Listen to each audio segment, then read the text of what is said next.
በቃሽ። በጣም ጥሩ። ባይሆን ተኝ።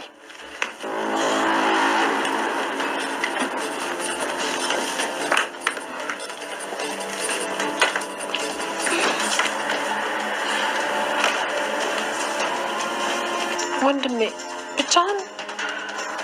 ችግር የለውም እህቴ። ና እናንተ ገብተን እናውጣት።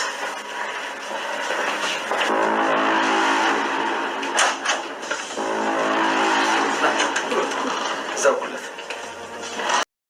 ኧረ እባክሽ የቸኮሌት ልጅ ነኝ። የኔ ውድ ባለፈው የላክልኝን ቸኮሌት እንዴት እንደወደድኩት። ምርጫዬን ግን እንዴት አወቅከው?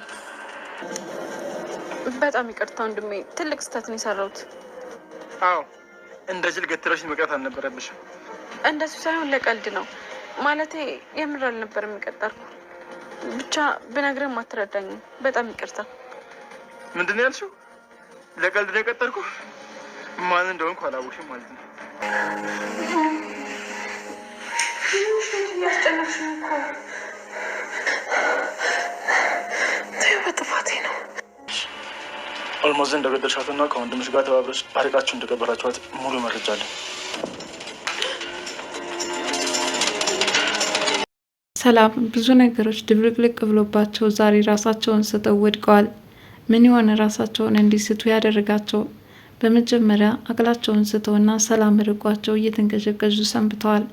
ማለትም ወይዘሮ አልማዝ ሞተች ከተባለበት ሰዓት ጀምሮ እንቅልፍ ነስቷቸው እኔ እኮ ነፍሰ ገዳይ ነኝ፣ አምላኪው ይቅር በለኝ። አሁን እኔ ነፍሰ ገዳይ መሆኔን ለብሌን እንዴት እነግራታለሁ? ይህንን ከሰማች በኋላስ የኔን ፊት እንዴት ታይዋለች? ሲሉ ሰነበቱ።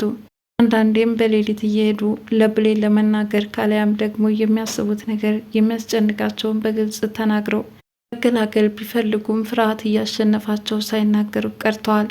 ብሌንም ከፊቷ ላይ ሰላም የራቃትን እናቷን ስትመለከት ምን ይሆን ሽው ሰላም ምን ገጥሞች ነው እያለች ለመጠየቅ ትሞክራለች።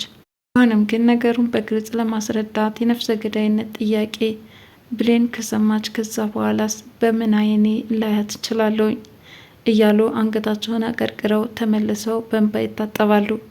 ዛሬ ላይ ግን እንግዲህ ራሷ ብሌን በቆመችበት አጋጣሚ ሳሚ ብሌንን መበቀል ይፈልጋልና ወይዘሮ ሰላም ነፍስ እንዳጠፋች ጉዳዩን በፖሊስ መርምረው እንደደረሱበትና የፍርድ ቤት ትዕዛዝ እንደሆነ ተነግሯቸዋል። ይህንን መቋቋም ተስኗቸው በስከ መጨረሻም ራሳቸውን ስተው ወደቁ። ውድ የቻናሌ ቤተሰቦች እንግዲህ በአደራ ድራማ የተመለከትናቸው እጅግ ከባባድ ነገሮች እንዳሉ ተመልክተናል። ይኸውም እንግዲህ አንዲት የአረብ ሀገር እናት ለብዙ ጊዜያት አሳልፋ ስትመጣ ምን ይጠብቃታል? ሰዎች አደራቸውን ይወጣሉ ወይስ ደግሞ አደራቸውን ይበላሉ?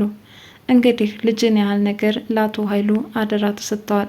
ቢሆንም ግን እሷ እንዳልሆነችና ትክክለኛ ልጇ ቃል እንደሆነች ከተነገራቸው በኋላ አሁንም ድራማቸውን እንዲሁ ቀጥለውበታል።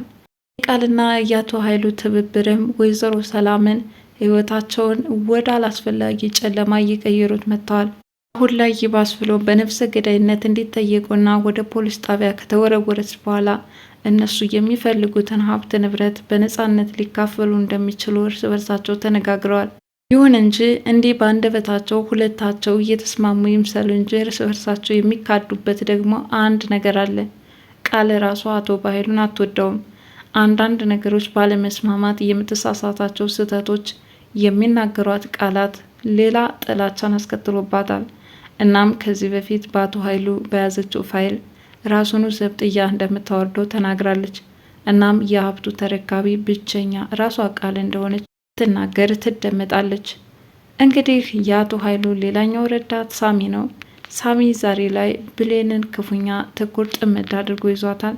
ይህም ደግሞ የፍቅር ግንኙነት እንዲመሰርትና ብሌንን እንደሚያፈቅራት እንደገለጸላት ሁሉ በሆነ ቀን ብሌን ስሜታዊ ሁና ተናዳ ሳለ ከዚህ ሰው ጋር መገናኘት እንደምትፈልግ እንደደወለችለት፣ ዛሬ ግን ለምን አሾፍሽብኝ? ከማን ጋር እንደተጣላሽ አላወቅሽም? ገና ዋጋ ትከፊበታለሽ። እኔ ላይ ማሾፍ በፍጹም የተከለከለ ነው በማለት እንግዲህ ብሌንን ስትወጣ ስትገባ እየተከታተላት ነው። ከዚህ በፊትም ወደ ወይዘሮ ገነት ቤት በምታመራበት ሰዓት እሱ በር ላይ ሆኖ እየተጠባበቃት ነበረ። ቢሆንም ግን በዛን ሰዓት ሊያገኛት አልቻለም። ዛሬ ላይ ግን ከዳግም ጋር ወክ ለማድረግ በወጡበት አጋጣሚ ከዚህ ሰው ጋር ተገናኝተዋል ማለት ነው። እናም ከጀርባ በመምጣት አግቶም ሊወስዳት ሙከራ አድርጎባት ነበረ። ታዲያ ዳግም ከጀርባ ስላለና ቀድሞ መጥቶ ሳሚ ላይ ጉዳት አድርሶ እንዲከላከል ባያደርግ ኖሮ ዛሬ ላይ ብሌን ባለቅላት ነበር።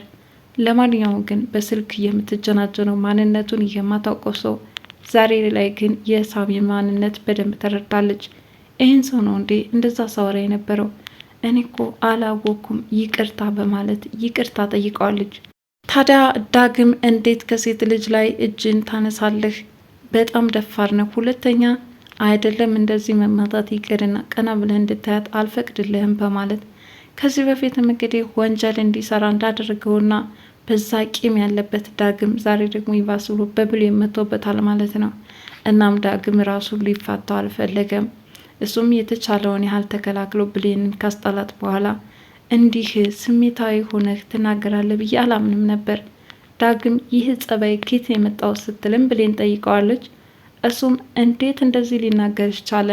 ጭራሽ ደግሞ ከአንቺ ላይ እጁን እንዲያነሳ አልፈቅድለትም ሲል ገልጾላታል ማለት ነው። እናም በስከ መጨረሻ ሁለታቸው ተያይዘው ወደ ቤት ሲመጡ ግን ሌላ ከባድ አጣብቂኝ ገጥሟቸዋል። ይኸውም እንግዲህ ወይዘሮ ሰላም ነፍሰ ገዳይ ተደርጋ መከሰሷ ነው። ይህንን ያደረገው ደግሞ ሳሚ አውቆ ለበቀል ነበረ። ከአቶ ኃይሉ ጋር ከተገናኘ በኋላ ካጠገቡ እንደሌለ በማስመሰል ቢሮ ውስጥ በመቀመጥ ከወንድምሽ ጋር ተባብረሽ ነፍስ እንዳጠፋች ሰምቻለሁ። እናም ጉዳዩ ከህግ ደረጃ ደርሷል። ማንነቴ ቆይሽና ዞሮ ዞሮ ግን ወይዘሮ ሰላም በነፍሰ ገዳይነት በይነውንቦታል በማለት እንግዲህ እንደተፈረደባት ተነግሯታል ማለት ነው። ይህንን መቋቋም የተሳናት ሰላም ራሷን ስታ ስትወድቅና ብሌን ደግሞ እናቷን ለመርዳት እየተሯሯጠች ነው። የቃላት ተያይ ግን እየሰመረላት ይመስላል። ምክንያቱም ይህንን ቀን ትጠብቀው ነበረ።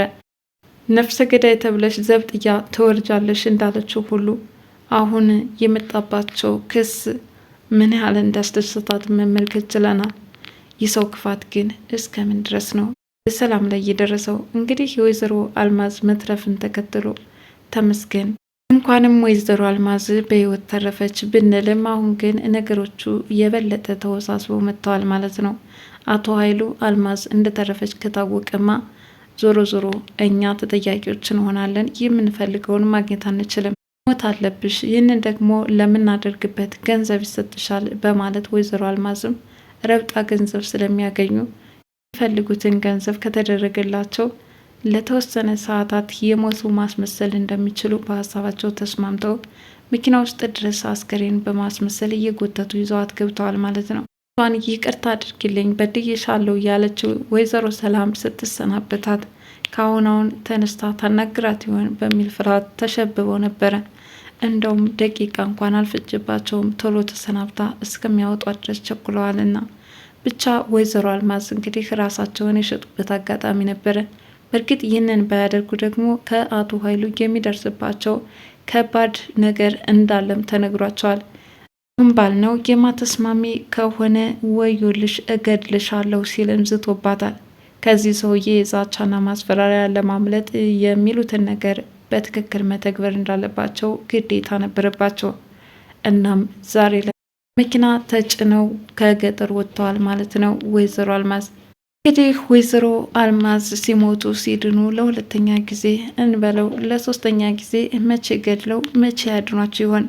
በማንኛውም ግን በዚህ መካከል የብሌንና የዳግም ጥምረት ግን አንዳንድ ነገሮችን ለመከላከል ያመቻቸዋል ብዬ አስባለሁ። የጥላቻ ሐውልትን በመገንባት በሁለታቸው መካከል ጥላቻን እየዘራች ብትመጣም ይህ በፍጹም ሊሳካላት አልቻለም። በመጨረሻም የቃል ሴራ እንደሆነ ተረድተው ሁለታቸው አንድ መሆን ችለዋል ማለት ነው። እናም ጠላቶቻቸውን ድል የሚያደርጉበት ቀን ሩቅ አይሆንም ብዬ አስባለሁ። አቶ ኃይሉም ቢሆን አሁን እስከፈለጉት ደረጃ ምናልባትም ወይዘሮ ሰላም ሊያሰቃዩት ይችላሉ እንጂ እውነታው መጋለጡ አይቀርም። በተለይ ደግሞ ዳግም አሁን የአልማዝን ከብሌን ጋራ ምንም አይነት ዝምድና እንደሌላትና በገንዘብ ተገዝታ ወደዛ ቤት የመጣችበት አጋጣሚ እንደተፈጠረ ይህንን በግልጽ እያወቀችው ብሌን አሁን ሰላም እኔ እኮ አልማዝን ህይወት አጥፍቼ ጥያ ልወርድ ነው እናትሽን ገደልኩብሽ በማለት ስታለቅስ እናቷ እንዳልሆነች ትናገራለች ማለት ነው። በዚህ መካከል እንግዲህ እውነታው ቀስ እያለ መውጣቱ አይቀርም። ራሱ ሳሚም ቢሆን ብሌንን ለማግኘት ሲል እዛ ቤት የተፈጠረውን ማለትም ሰላም በሐሰት እንደተከሰሰችና ወንጀለኛ እንደተደረገች አድርጎም ለብሌን ሊነግራት ይችላል። ከዚህ በፊትም እንዳደረገው ሁሉ ማለት ነው። ኃይሉ እኮ ወይዘሮ ሰላምን ነፍሰ ገዳይ አድርጎ ከሰሳት እንጂ ወይዘሮ አልማዝ በህይወት አለች፣ ወደ ገጠር ወስዶ ጥሏታል ብሎ ሊነግራት ይችላል ማለት ነው። እናም ብሌን በዚህ አማካኝነት እውነታውን ትረዳለች። ሰላምና ቃልም አሁን አደራደር እየተቃቃሩ መጥተዋል። ምክንያቱም ብዙ ሀሰተኛ ነገሮች ከቃል ላይ እያገኘችባት ነው። ይህንን እንድታገላትና እሷን እንድታቀርባት ካላት ጥረት የተነሳ እቺ ገረድ ከመጣች ወዲህ ይሆን እኔን እየተወሺ ነው? ለምንድነው ግን እሷ ትበልጥብሻለች ወይስ እኔ ልጅሽ? በማለት እንግዲህ ዛሬ ከሰላም ጋር ተጣልተው ነበረ። ሰላምም ከዚህ በኋላ ስለ ብሌን አንድ ነገር ብትናገሪ አልሰማሽም፣ አርፈሽ ተቀመጭ ስትል ኮም አድርጋታለች። በዚህ የተናደደችው ቃልም ለምንድነው የተቀየርሽው እያለች እናቷን እየጠየቀች ትገኛለች። እንግዲህ በዚህ ሁኔታ መርዶን የሰማችውና ወይዘሮ ሰላም ወደ ፖሊስ ጣቢያ እንደምትወርድ ስታውቅ ራሷን ስትስት ብሌን አሳዝናት ወደ ወይዘሮ ሰላም ለማንሳት ስትሄድ ፈገግታ ፊቷ እያበራ ነበረ። በነገራችን ላይ ራሷ ብሌን ቃል ልጇ እንዳልሆነች መናገር አለባት ብዬ አስባለሁ። ምናልባትም ብሌን እውነታውን እያወቀች ላትናገርበት የምትችላቸው ብዙ ምክንያቶች ቢኖራትም በተለይ አቶ ኃይሉ የምታውቂውን እንደማታውቂ አርፈሽ ተቀመጭ፣ ካለበለዛ ሴት አድርጌ እገድልሻለሁ በማለት ዝቶባታል። እንግዲህ በእነዚህ ፍርሃት ተሸብባ ይመስላል ብሌን የማትናገርበት ምክንያት። እናም ከዕለታት አንድ ቀን ግን ቃል እኮ በሐሰት ተገዝታ ለገንዘብ ብላ ልጅ መስላ መጣች እንጂ ትክክለኛ ልጅሽ አይደለችም በማለት እውነታውን ልታጋለጥ ትችላለች። በቀጣዩ ክፍል እስከምንገናኝ ድረስ እናንተ ስለ አደራ ድራማ ያላችሁን አመለካከት እስኪያስፍሩልኝ። በተለይ ሰላም በሐሰት የተወነጀለችበትና ወደ ዘብጥያ ልትወርድ ይኸው እያኮበኮቡ ያሉት አቶ ኃይሉና ቃል እንዲሁም ሳሚ ብቻ ነገሮች የተደራረቡባቸው መልካም ምኞታቸውን እንድትገልጹላችሁ ፈልጋለሁ። ለዛሬ እዚሁ ይብቃኝ። አመሰግናለሁ።